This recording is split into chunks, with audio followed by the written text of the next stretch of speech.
நாட்டை விடுவிக்க வேண்டும் என்பதற்காக அகில இந்திய அளவிலே அணி திரட்டுவதிலே முக்கிய பங்கு வகித்த இன்றைக்கு வைத்துக் கொண்டிருக்கிற திராவிட முன்னேற்றக் கழகத்தை தேர்தல் களத்திலே களங்கப்படுத்தி அரசியல் ஆதாயம் பெற்றுவிடலாம் என்று பாரதிய ஜனதா கட்சி இன்றைக்கு ஒரு தப்பு கணக்கு போட்டுக் கொண்டிருக்கிறது.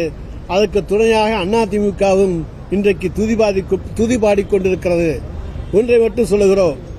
முன்பெல்லாம் என்ன செய்தார்கள் என்றால் வருமான வரித்துறை, சிபிஐ, அமலாக்கத்துறை போன்றவற்றை வைத்து ஒன்றிய அரசுடைய விசாரணை அமைப்புகளை வரிசையாக களமிறக்கிவிட்ட பாரதிய ஜனதா கட்சியினுடைய அரசு இன்றைக்கு தமிழ்நாட்டிலே திராவிட முன்னேற்றக் கழக அரசை களங்கப்படுத்த வேண்டும் என்கின்ற நோக்கத்தோடு இப்பொழுது என்சிபியை களத்திலே இறக்கிவிட்டிருக்கிறது. ஆனால் தமிழ்நாட்டிலே திராவிட முன்னேற்றக் கழக அரசு பொறுப்பேற்றதும் போதைப்பொருள் தடுப்பில் மேற்கொண்ட நடவடிக்கைகளை நீதிமன்றமும் பாராட்டியிருக்கிறது, எல்லோரும் பாராட்டியிருக்கிறார்கள். ஆனால் இன்றைக்கு திராவிட முன்னேற்றக் கழகத்தை என்சிபியை வைத்துக் கொண்டு மிரட்டி பார்க்கலாம் என்று எண்ணி பார்க்கிறார்கள்.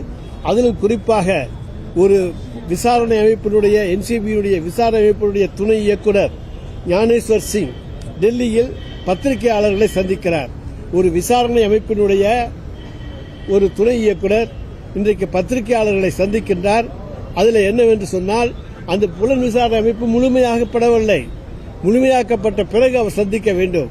ஆனால் அதற்கு முன்னரே திராவிட முன்னேற்றக் கழகத்தை கொச்சைப்படுத்தி விட வேண்டும், அசிங்கப்படுத்தி விட வேண்டும் என்பதற்காக பத்திரிகையாளர்கள் சந்திப்பை வைத்துக் கொண்டு அதன் மூலமாக ஏதாவது அரசியல் ஆதாயம் அடைய முடியுமா என்று ஒரு தப்பு கணக்கை அவர்கள் போட்டுக் கொண்டிருக்கிறார்கள். தமிழ்நாடு மக்கள் என்றைக்கும் அதை மறந்துவிட மாட்டார்கள். ஏனென்று சொன்னால், இன்றைக்கு தமிழ்நாட்டு அரசியலிலே குட்காவை அமைச்சர்களே வைத்து குட்கா வியாபாரிகளுக்கு துணையாக இருந்தது அண்ணா திராவிட முன்னேற்றக் கழகத்துடைய ஆட்சியிலே என்பது நாடறிந்த உண்மை. இன்றைக்கு நீதிமன்றத்திலே நாங்கள் போராடி அந்த அமைச்சர் மீதும் அதனுடைய தொடர்புடைய அதிகாரிகள் மீதும் இன்றைக்கு சிபிஐ விசாரணை நடவடிக்கை மேற்கொண்டிருக்கின்றோம். இதெல்லாம் ஆட்சியாளர்களே துணையாக இருந்தார்கள். இன்னொன்னு சொல்ல போனோம் என்று சொன்னால், முன்னாள் அமைச்சர் விஜயபாஸ்கருடைய வீட்டில் இருந்து ஒரு பேப்பர் எடுக்கப்படுகிறது. அதில் 85 கோடி ரூபாய் எந்தெந்த அமைச்சர்களுக்கு தரப்பட்டன என்கின்ற விவரங்கள் இருக்கின்றன.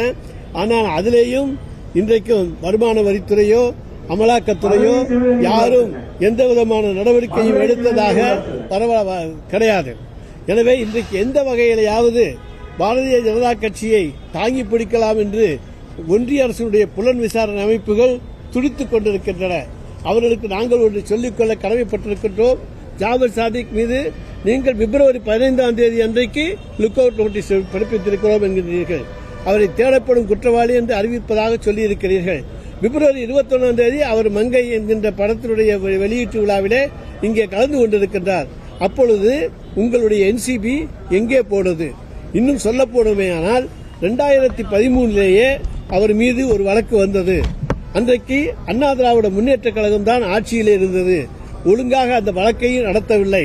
ஆனால் அன்றைக்கு ஜாபர் சாதிக்காக வழக்கை நடத்தியவர் பால் கனகராஜ் என்கின்ற பாரதிய ஜனதா கட்சிய காரணமாக அமைந்திருப்பது எந்த மாநிலம் என்று சொன்னால் குஜராத் மாநிலத்துடைய முந்திரா துறைமுகம்தான்.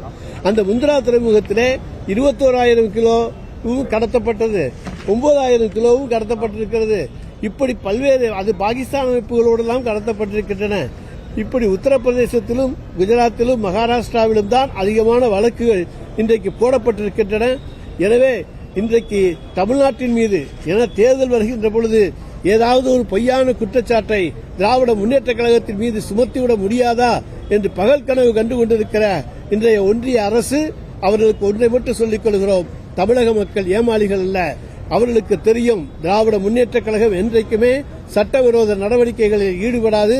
அதற்கு துணை போகின்றவர்கள் யாரையும் நாங்கள் வைத்துக் கொள்ள மாட்டோம் என்பதையும் இங்கே உறுதிபட கூறிக்கொள்கின்றேன். எனவே எங்கள் மீது பழிபோட நினைக்கின்றவர்களுக்கு ஒன்றை மட்டும் சொல்கிறோம், இதற்கெல்லாம் நீங்கள் தான் பொறுப்பாளிகளை தவிர உங்கள் ஆட்சியிலேதான் என்சிபி தான் இதற்கான முழு பொறுப்பு. ஆனால் அந்த என்சிபி தவிர தமிழ்நாட்டிலே கிடையாது. எனவே தமிழ்நாட்டை பொறுத்தவரைக்கும் நாங்கள் போதைப்பொருள் நடமாட்டத்தை முழுக்க தடுத்து வைத்திருக்கின்றோம். கஞ்சா பயிர் ஒரு சென்று கூட நடப்படாத மாநிலமாக நோ கல்டிவேஷன் கஞ்சா கல்டிவேஷனாக இருக்கக்கூடிய மாநிலமாக தமிழ்நாடு இருக்கிறது என்பது இன்றைக்கு உலகத்துக்கே தெரியும். எனவே அப்படிப்பட்ட இடத்தில் இருக்கக்கூடிய நாங்கள் நிச்சயமாக இங்கே போதைப்பொருள் நடமாட்டத்துக்கு உறுதுணையாக எந்த வகையிலும் இருக்க மாட்டோம். அதே போல இன்றைக்கு தமிழ்நாட்டை அவமதிக்கும் செயலாக தமிழ்நாடு போதைப்பொருள் தலைநகரமாக மாறியிருக்கிறது என்று கூறி தமிழ்நாட்டையும் தமிழக மக்களையும் அவமதிக்க வேண்டும் என்பதற்காகவே அந்த பொய் பிரச்சாரத்தில் இன்றைக்கு ஈடுபட்டுக் கொண்டிருக்கிறார்கள். தமிழ்நாட்டை போன்ற வளர்ச்சியை எங்களுக்கு ஏன் ஏற்படுத்தவில்லை என்கிற கேள்வியை ஒன்றிய பாஜக அரசை நோக்கியும் பாஜக மாநில அரசுகளை நோக்கியும் வட இந்திய மக்கள் கேட்டுக் கொண்டிருக்கிறார்கள். எனவே தமிழ்நாட்டை போதைப் பொருள் சிலைக்கு மாநிலம் போல சித்தரித்தால்தான் தமிழ்நாட்டினுடைய வளர்ச்சி வட இந்தியாவில் பேசுபொருள் ஆகாது என்பதால் தான் பாஜகவினர் பொய் பிரச்சாரத்தில் ஈடுபட்டு வருகிறார்கள்.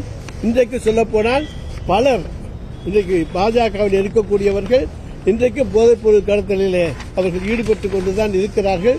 அவர்கள்தான் பாஜகவில் சேர்ந்தவுடன் புனிதர்களாக மாறிவிட்டார்கள்.